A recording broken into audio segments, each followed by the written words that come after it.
outside. We gotta go in.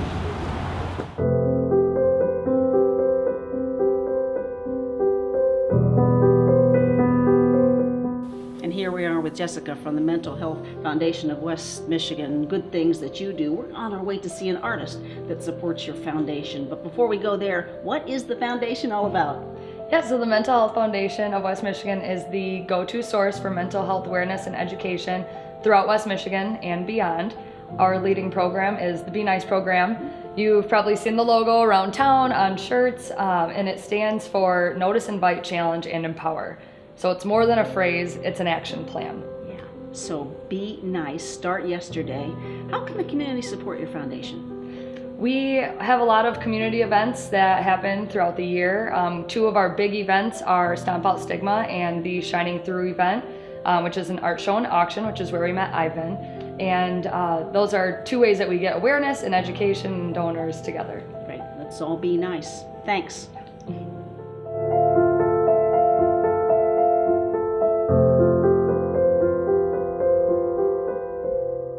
Well, here we are with, we'll call you renowned artist, author, local Grand Rapidian, Ivan Jenson. Ivan, congratulations on your success. Thank you. How do you do it?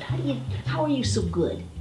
Well, at an early age, I wanted attention, so I decided to get good at something. And so one of the things I got good at, for instance, was being funny, and I would get everyone to laugh. Another thing was I became fascinated with art at an early age, and I actually taught myself how to draw by copying Michelangelo drawings and Leonardo da Vinci drawings. And people were laughing at me at first, and in my family, that I thought I could take that on. But after about 6 months, I really was starting to get something going. And my mother used to put up the drawings on the refrigerator, and then I started to develop. And they would send me actually to Costa Rica, where I made my first sculpture at the age of 9.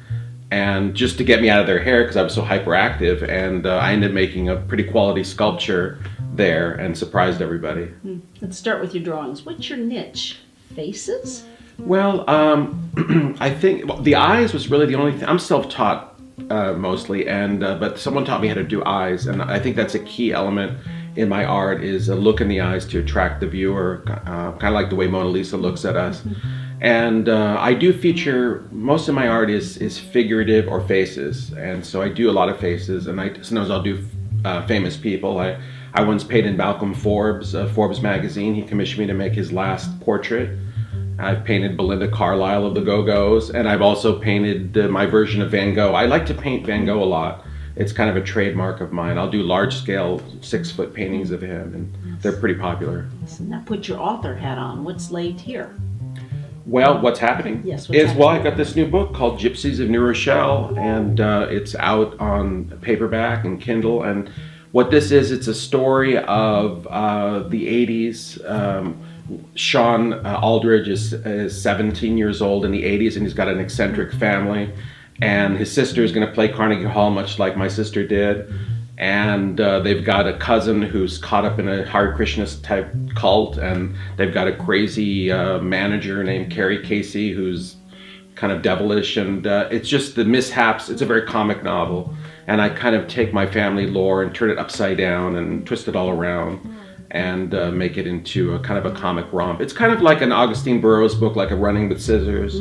They're calling it a fictional memoir. It's in many ways a memoir, but then I have a little bit of magical realism in it. You are to be praised, Ivan, for your love and your support of mental health, especially here in our area. Why is that so important to you? Well, I kind of had a breakdown in New York City where I felt that I couldn't go on the way I was going. My career had peaked. I'd sold paintings for $10,000, $15,000 a painting, but I was kind of leveling off, and I was having to make so many paintings a week just to get by. And one day I just pretty much mentally collapsed, and it led to me coming to Grand Rapids, Michigan to be with family. And so I ended up staying on here, but it changed my path. And one incredible thing about it is, if I hadn't come here and stopped that road temporarily, I wouldn't have discovered that I was a writer. And I joined a writers group here, and writing became a way to heal myself, because I could take all my angst and all my stories that I've been through. I had a crazy life living in New York City as an artist in the 80s, and channel it. And I could channel any issue I had and channel it into a book, and that would be a healing experience. And if I can make people be entertained by something that might have bothered me or been difficult for me, then I've really triumphed, you know. So I think that if I hadn't had the breakdown, I'd never become a writer. Also, you know, which is my new way that I've reinvented myself. Thank you for doing that. You ever painted yourself?